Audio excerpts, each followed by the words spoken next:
Bruce How To, and today we have a very special guest. Diana is back, and she's going to teach us how to make a vegan chocolate cake.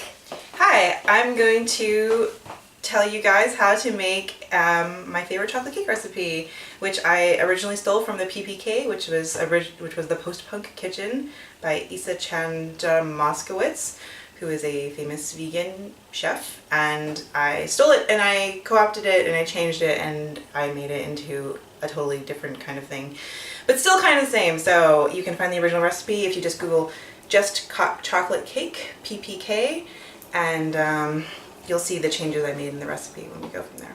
The ingredients we're going to use today are 1 cup non-dairy milk. I'm using coconut milk, mixed with 1 teaspoon apple cider vinegar. It's important to do this step first because it needs a few minutes to sit and curdle. Set aside. 3/4 cup agave. 1/3 cup oil. I'm using avocado. 1 teaspoon vanilla extract and 1/2 teaspoon almond extract. 1 cup all-purpose flour. 1/3 cup cocoa powder or cacao powder. We're using cacao powder. 3/4 teaspoon baking soda. 1/2 teaspoon baking powder.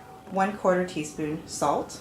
1/2 teaspoon cinnamon, and 1/8 teaspoon cayenne or to taste. To prepare your springform pan, place a piece of parchment down on the base of your pan and clip your spring part on top of that.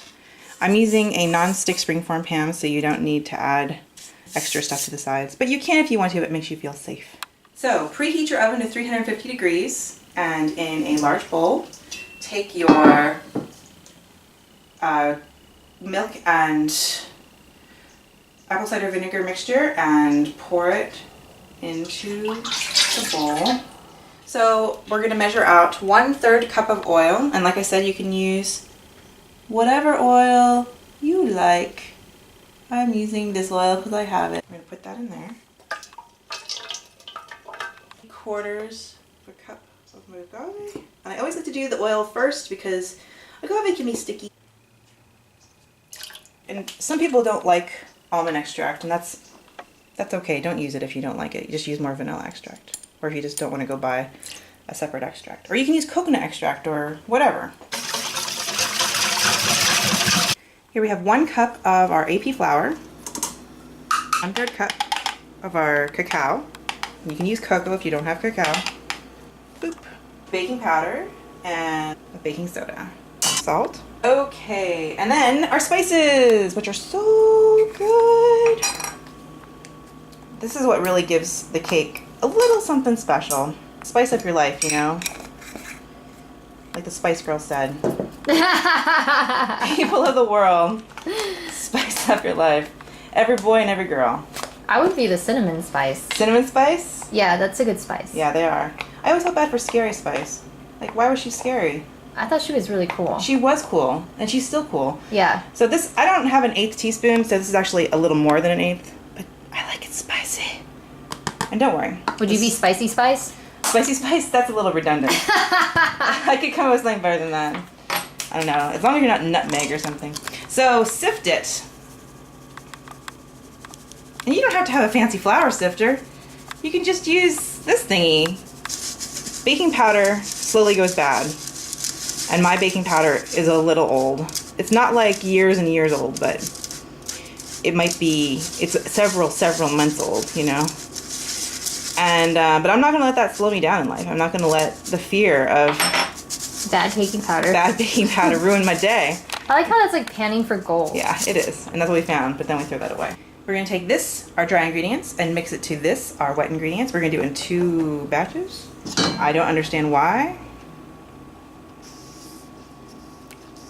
That looks really nice. It's like watching the universe unfurl before you.